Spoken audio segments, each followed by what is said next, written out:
Welcome to The Explainer. We're all about taking complicated, official documents and breaking them down into stories that actually make sense. So today, we are diving deep into the water situation in Aguilar, Colorado. We're going to look at the official reports to figure out, what's really going on? What does every single resident need to know? And maybe most importantly, what can you do about it? All right, so let's kick things off with one piece of paper most people actually see, that annual water quality report that shows up in the mail. And when you first look at it, yeah, it seems pretty standard. It says all the right things, promising a safe and dependable supply of drinking water. Honestly, it's the kind of thing you'd probably just glance at and toss on the counter, right? But if you actually read the fine print, you start seeing some pretty serious words pop up. Things like violations and significant deficiencies, and they're not new, they go back years. So the info is technically there, but you really have to hunt for it. Think of it less like a blaring alarm and more like a quiet, official heads up that something's not right with the town's water system. So that begs the big question, right? What in the world does significant deficiency even mean? This isn't just government speak. Figuring this out is really the key to understanding this whole situation. Okay, so let's unpack that. What is this deficiency? Yeah, a significant deficiency is not a minor thing. This is the state officially saying, hey, there's something here that could pose an unacceptable risk to public health. It's basically a big, formal red flag saying, we need to fix this before it turns into a real crisis. And for Aguilar, the problem has a name, tank number 1. It's this one specific concrete water storage tank. This single piece of infrastructure is the ground zero for the state's entire enforcement action. And if you're wondering why it's such a big deal, well, just look at this. These are notes from the town's own inspection logs.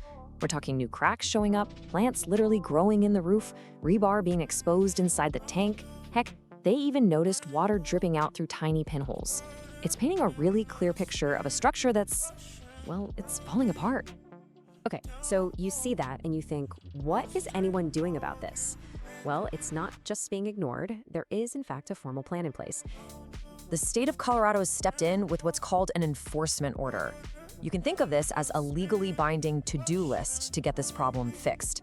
It's not a suggestion, it's a mandate, with a whole series of required actions and very specific deadlines. And the process it lays out, wow, it's a marathon, not a sprint. It's not as simple as just calling up a construction crew. First, the town has to find the money. Then they have to apply for grants just to design the new tank. Then they have to get those designs approved, secure a huge loan, and only after all of that can they even think about starting construction. But, as anyone who's ever tried to do a big project knows, a plan on paper is one thing. Actually making it happen in the real world, that's a whole different ballgame. And Aguilar has hit some very real-world roadblocks. The main one, getting financial audits done. Now I know, financial audits sounds super boring, like the kind of paperwork that puts you to sleep. But in this case, it's an absolutely massive deal, because without those clean, up-to-date audits, the town literally can't get its hands on the state and federal money needed to build the new tank. And the state makes this crystal clear in its advisory. They're basically saying, hey, all these milestones for funding, they all hinge on you guys getting these overdue audits done. The money is just sitting there waiting for the paperwork to be finished. And this timeline, which comes straight from the public record, really shows you how it's all played out.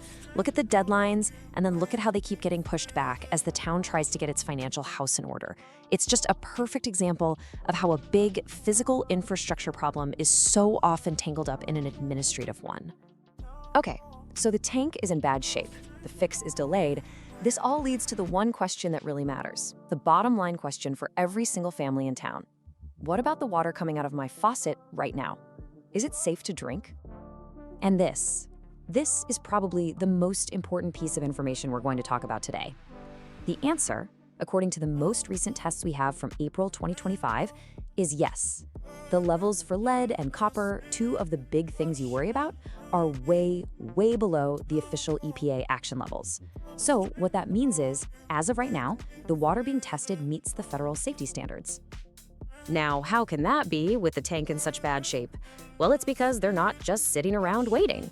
To bridge this gap until the new tank is built, the town and the state have put a bunch of safeguards in place. They're upping the disinfectant, they're doing visual inspections of the tank every week, they're testing for bacteria more often, and they're literally patching cracks as they pop up. These are the temporary but crucial measures keeping the water safe today. So you can see, the situation is complicated, right? But what's really interesting is that the documents themselves actually lay out a roadmap for how residents can get involved, be proactive, and really help push this thing toward a good outcome. It's all right there in the reports. There's a name and a phone number to call with questions. They mention public meetings, and here's a huge one. The state holds monthly check-in meetings with the town, and guess what? Those meetings are public record. That is a massive tool for accountability. Simply staying informed, showing up and asking questions, that's how you as a resident can really help light a fire and get things moving on the administrative side. Which really leaves us with this final thought, doesn't it? For towns like Aguilar, is the main challenge fixing the old infrastructure itself, or is it navigating the financial and administrative maze to get it done? The whole story here shows that while the visible problem is, a crumbling concrete tank, the real holdup is often hidden in spreadsheets and audit reports. Aguilar's journey is a perfect lesson that the path to safe water is paved just as much with paperwork as it is with pipes.